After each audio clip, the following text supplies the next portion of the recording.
For more about the protests, we turn to Jesse Lagreca, a leader of the Occupy Wall Street movement here in New York. Jesse, good morning, and it must feel pretty good to see these protests spreading across the globe. You know, to me, I think it speaks to the amount of resolve people have. We are seeing our future stolen away from us while the wealthiest 1% just get richer and richer. And I'm glad to see people taking a role into participating in their democracy. Have you been communicating with folks around the world who want to start up these protests, or is this just happening organically?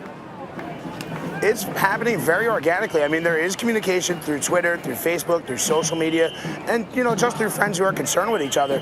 But the organic nature of this movement just can't be denied. Do you feel like you won sort of a victory this week when the city essentially backed off of its plans to sort of move you out of there for a while they cleaned up the park?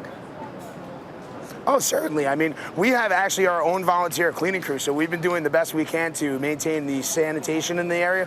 But we feel it's a great victory for the First Amendment right to freedom of assembly, as well as just the right to participate in our democracy. But what's the relationship like with the police right now? Because we saw in Bigad's piece that there have been some clashes over the past couple of days.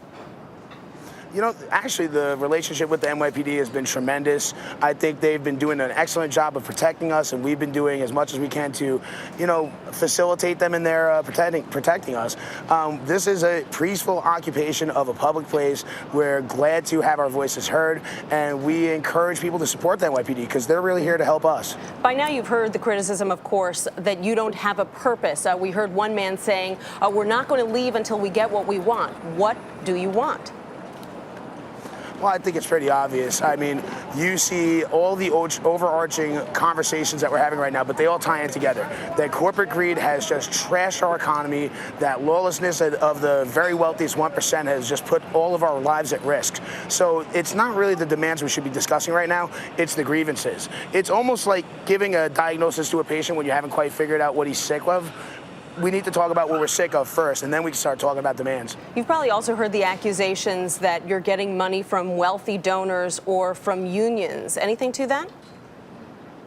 You know, I really couldn't speak to that because I'm not involved with the finance. I would say that there are millions of people who are really supportive of us. We do receive small donations, and I think it's a very just cause, so I don't see any difficulty with, you know, accepting something like that. Got it. All right. Jesse Lagreca on Wall Street, thank you so much for joining us this morning. Thank you very much.